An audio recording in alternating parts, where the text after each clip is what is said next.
gun now.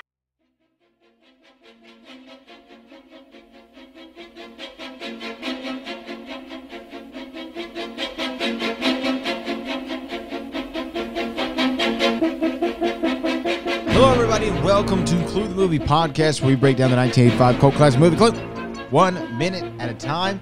My name is Brad Gilmore, and as you can see, this is a special edition of the show. Jeff Smith is on holiday, or perhaps not, or maybe he's involved in a mystery all his own.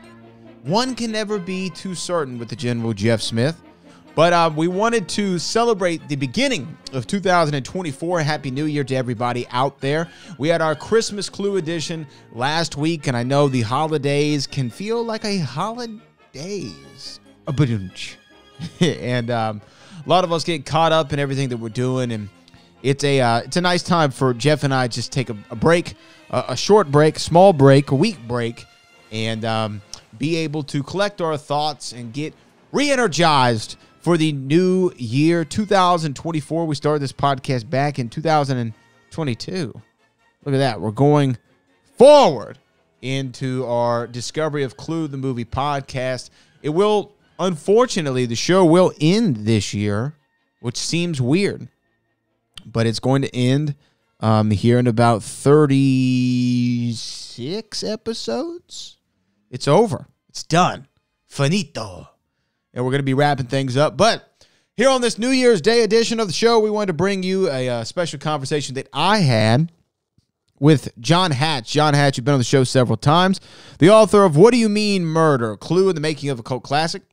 He joined me on my CW39 program here in the Houston area to talk about the book and to talk about Clue. And only 90 seconds of that interview made it to the air, as is the case with broadcast news. And we wanted to bring you the full conversation that you can hear here on Clue the Movie Podcast. So enjoy my conversation with John Hatch. And he's joining me right now. He is the author of What Do You Mean Murder? Clue in the Making of a Cult Classic. The author, John Hatch, is joining us. John, how are you doing? I'm doing great. Thanks for having me. Oh, thank you so much for writing this book. Clue the Movie seems to continue to permeate the pop culture atmosphere here in the United States and abroad, and it continues to have new forms of media coming out documenting that time, and one of those is your book. What made you want to write What Do You Mean Murder? I've been waiting for someone else to write it. I've wanted to know how this movie got made, and then in about 2021, I saw the movie in a theater. It was playing in a local theater where I live. And I started noticing stuff. And I thought, well, you know, if nobody else is going to write this, then I will. I know how to research. I don't know about other stuff, but I know how to research, so I can do that.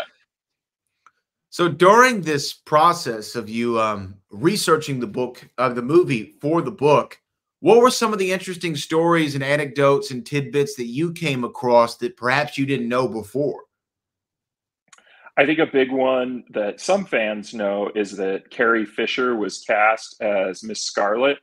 And a lot of fans know that, but what they've always thought was that, you know, Carrie Fisher went into rehab and that's why she couldn't play the part.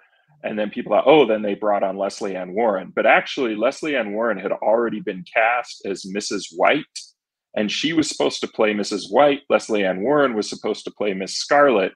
And instead, it was Madeline Kahn they brought on at the last minute, and they put her as Mrs. White, shuffled Leslie Ann Warren over. This was like 2 weeks before filming started. They were really rushing it, and both actresses had to go in and figure it out very, very quickly, and then gave, you know, to my mind, probably the two best performances in the movie. It definitely seems as though they were meant to play the roles that they ended up eventually getting, even with the whole Carrie Fisher of it all. Now, this movie, when it came out in 1985, you and I have spoken many times before about this film, but when this movie came out in 1985, it was not a hit. It was not particularly well reviewed. It wasn't a financial success, wasn't commercial success. Why do you think 30 plus years later, it's now kind of getting the shine and recognition that perhaps it deserved all those years ago? I think because in some ways because it flopped, because then it was cheap to license on television and for cable. And kids discovered it on television and cable in the late 80s and early 90s. And that's really what it was. This was before we had, 500 channels or anything like that. I remember growing up with cable in the mid to late 80s. There were 30 channels. You knew which one was which. You would be home from school, you'd flip on, whatever, and hey, there was Clue. And I think kids found it. It really appeals to kids. Kids, the some of the innuendo, some of the more adult stuff sails over their heads. But the slapstick, the people running into each other, falling chandeliers, running around, screaming, that kids got, and they really, really loved it. And I think those people who saw it as kids grew up and they still love it, and they get some of the more adult stuff, some of the political themes, and then they introduce their kids to it. And now it's definitely a cult classic. Would you say that's the appeal of the movie, that it has a generational feel to it, to where you can be older and watch it, be younger and watch it? And because one of the things about the movie is the comedy isn't a one style. It's very all over the place. There's stuff for everyone in the movie. Would you say that's the appeal of it? Or is it the murder mystery of it all? Is it the fact that it's based on a board game? Is it the fact that we love the cast? Is there one particular thing that makes this movie continue to find a fandom?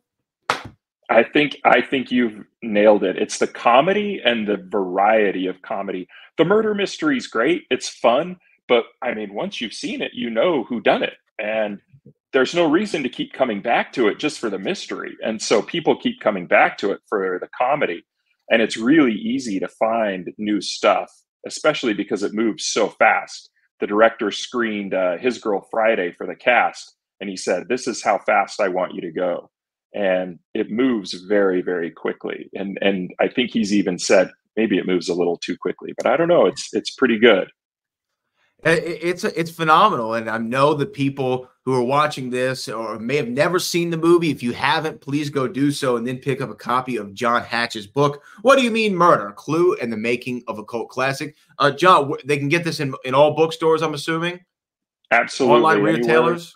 Online retailers, bookstores, anywhere they like. All right, John Hatch, thank you so much for joining us. Thank you.